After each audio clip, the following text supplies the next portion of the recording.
Isa na namang kwento ng tagumpay ang inilaalay natin para sa ating mga viewers ngayon sa Filipino Institute. And with me right now is the head of Human Capital and Administration of Godoba Trip by Click, Miss Charlotte Ibanez. Hi, Ma'am Charlotte. Hi. Bago ka planong mag-abroad, anong ginagawa ni Charlotte that time? Okay, so I was working in the Philippines in a construction company. So prior to that, I've been to many industries. So I've been to call center, I've been a professor, I've been in the academe for college students. I'm also in the human resources, and maybe that's the reason why I venture into people. It's because of the training that I got from the Philippines. So my background before coming here was working as as a board secretary in a construction firm, and at the same time part of the human resources. What did you enjoy most about this kind of job? Yeah, actually it's because it deals a lot with people. So I see myself, my background, I also have a legal background, but when you're in the legal field, you're more into papers. So there's something inside me that always gives me that connection to people.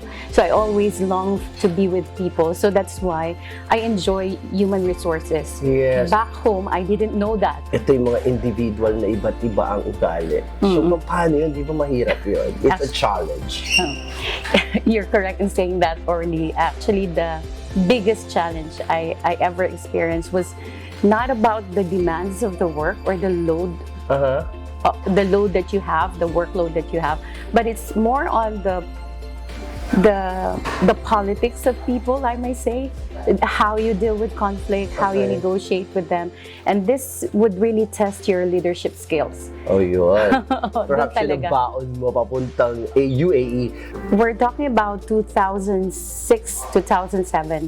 I may not say that I already, because I consider success as something, it's a journey. Yeah. It's not a position, it's not... Kasi sa atin, di ba? Kapag ka may trabaho ka, kapag ka ikaw ay hindi nagdidepend sa parang successful ka na pag sa buhay sa Pilipinas, di ba? I was based in Abu Dhabi, so what prompted us to migrate here was that... Bakit us? As a family. Because actually, initially... Family status kayo? Okay. Initially, I was not supposed to be working. I'm supposed to be taking care of my eldest. And the husband is the one. And the husband who's the one who got the work here. Okay. And then eventually, like one day after receiving the work, he said that his boss is actually looking for someone to refer to another company, which is the mother company, because it's a construction firm.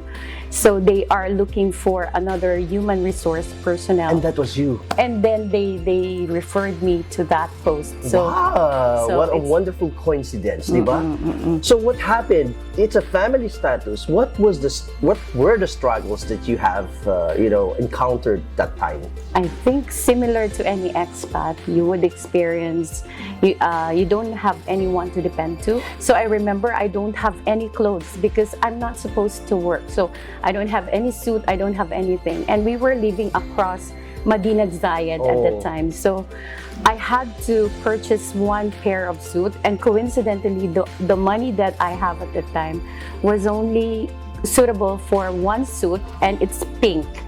So I went to the interview, and the boss of my husband was advising me, why did you go in a pink suit? I mean, that's too unconventional. Yeah. And you may not be able If it happens to be black, iba-iba black or brown, di ba? She was saying it has to be blue because there's this study behind it, and I've came to know about the study, and it's true. But at that time, you were just trying to thrive, right? I don't care about how I look. I care about whether I would land a job or not. Correct. So it's a blessing in disguise. So that's why I'm reminding myself today. I'm wearing sort of a shade of a pink, but it's more. You started with that. Yeah, to remind me of myself, to make me grounded. Where was I back then? Paano kayo nag-start looking for a job? Yung husband mo, meron, di ba? And ikaw, nagka-meron na din. So how was the adjustment and the kids' adjustment? Yeah, the adjustment was more on, we weren't thinking, especially for the living conditions here. We didn't know how much we should spend, how much we should save. So we were still thinking, oh, the salary that we're receiving is actually big because we were converting back home. We didn't know that it's nothing when you come here because the expenses are different. So first we struggle as a family to build a family, and then when my eldest has to go to school, of course, that's one of the challenge, right? So good thing back then there's no Filipino Institute yet, to provide that kind of, quality education, affordable means. So back then we don't have. So you have to save money really to look so that your kid will be able to have some say decent education somehow. Wonderful. So what are the good things that are happening to you right now? 2006 you started your life here in Dubai.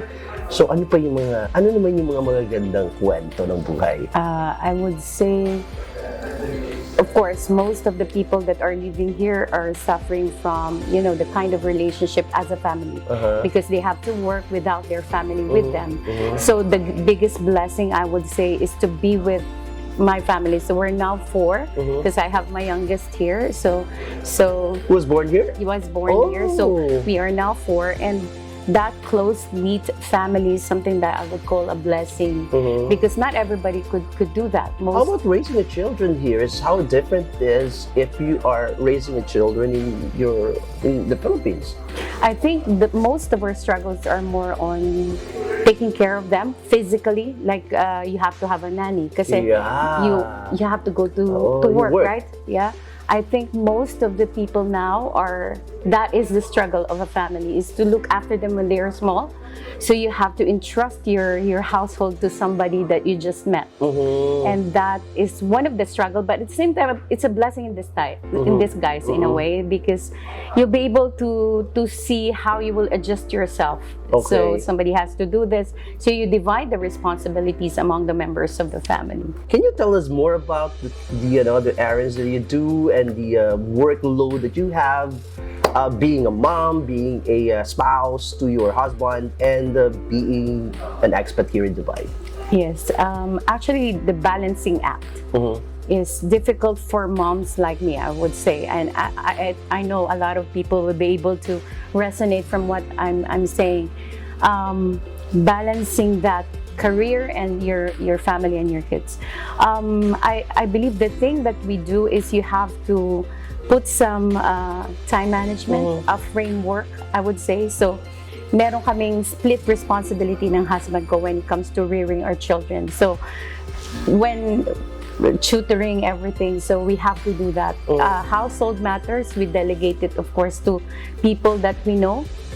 And fortunate enough, we have my mom here as well. So there are occasions that you have to leave it to them. And you're still involved with the Filipino community activities, right? So I can see that you can really manage your time. Struggling, trying to be every day, trying to be the best version of yourself. How did the family cope up with this crisis that we are facing right now? Very tough, right? I mean, all of us, whether you're a family person or not, somewhere you have your family back home as well. It's difficult, as we know, but we have to be resilient. We have to accept. Filipinos are. Yeah, we have to accept. And I think one you were talking about earlier about being engaged in a community. I think for the past 2 years that we have the pandemic, that consumed my time, because there was a time when, even though I'm working, we are doing remote working. So it's a hybrid sometimes. But what we do is that, of course, a lot of frustration will set in. You cannot travel, you cannot do this, a lot of restrictions. You cannot do events management, you cannot engage your people. So heading that department before was kind of difficult, right? But we have to accept the challenges that we are now. And so this is the future of work. I think the new normal is the normal now, as they say. Correct. Yeah, so we have to be resilient, we have to be agile, you have to accept how it is, and that will really test you as a person, as a leader, as whatever role that you are trying to perform. So just what I do every day is that I'm grateful to God for what He had done, though there's a challenge, but every day I ask strength from Him. I start my day praying first so that I know that I'm in the proper mindset. Otherwise, all these things, the stress that is brought about by the pandemic will really sets in. And when that sets in, you'll not be able to handle yourself, right?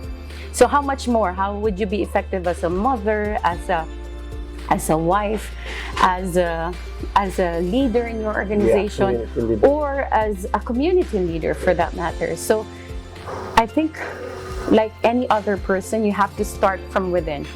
Focus on yourself, contain yourself, remain composed, or this is what they call grace under pressure.